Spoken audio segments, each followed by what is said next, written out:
Hey everybody, there's a couple things that I wanted to add onto Mr. Moran's video about grouping. So really quick, if I have two objects that I've drawn, so I drew a square, just on my selection tool, I drew a square and I drew a circle, right? One's blue, one is red. So there's a couple things that I want to show you regarding these tools up here, right? These actions up here, okay? So I'm going to take this, I'm going to layer it on top of my square, okay? And I'm going to highlight both. So I'm going to click and I'm going to drag, highlight both. And if I click on here, group items, right? So if I group them, now I'm going to click off of it.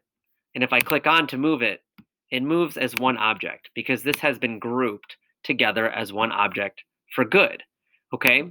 Unless I want to ungroup it. So I can highlight them and I can click next to it, which says ungroup items. And now they're separate again. Now I could also do this where I just put it over here and I could select the two, like highlight the two, and I'm allowed to move it as one, but they're not permanently grouped. So if I click off and I click on the one, I can move them separately again, right? Grouping them together, like I did with this option here, the group option, makes them permanently combined together until I want to make changes or ungroup it, okay? The next thing I want to show you is if I highlight both objects, I'm going to go over here to this option and you're going to see a bunch of things. We have union, subtract, intersect, difference. Each of them will do something different. So I'm going to click on union and watch what happens. It makes my two shapes one object. Notice how the border or stroke is around the whole thing and it has all become red. So it has made the bottom shape the dominant color and grouped them together. Okay, you can still see a kind of like the illusion of the other shapes I had before, but this is essentially one thing. I can go to edit undo twice to get rid of that combine, which is what just happened. I combined them. Okay. And now I want to show you what happens if I go to the next one. If I go to the next thing in this option right here, I have subtract. So watch what happens here.